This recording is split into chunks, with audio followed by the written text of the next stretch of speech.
This is Dave Simon hanging out in the hallway here at my rock school in St. Louis. Got websites on my mind today. I recently heard on a podcast someone made the comment that the modern website's really more of a business card.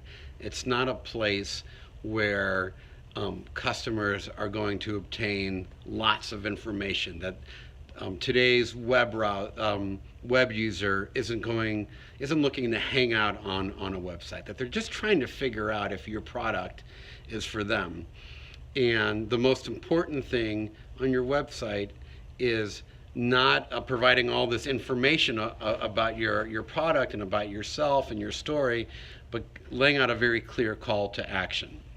Which makes me then think about Donald Miller and his what he calls his grunt test, where within a few seconds, a person should be able to look at your website, figure out what your product is, how it will enhance their life, and what they need to do to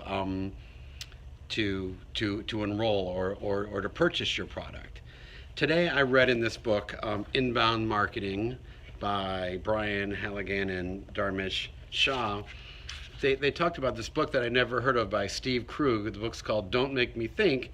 And Steve Krug's basic premise is that when people arrive at your site, they shouldn't have to think about what to do next. Which really kind of goes back to that whole call of action idea.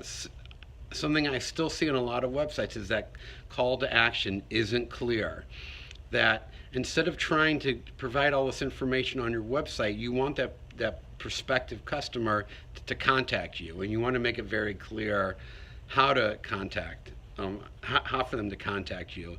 And I don't think you should be afraid to ask for the sale on your homepage. If you say contact us, it's a very general, like if your call to action is contact us, it doesn't really mean anything. It's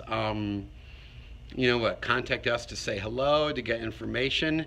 If you say something more direct like get started, buy now, enroll today, those are really like specific, and you're telling the customer, the prospect, do this, do that, and people respond to it.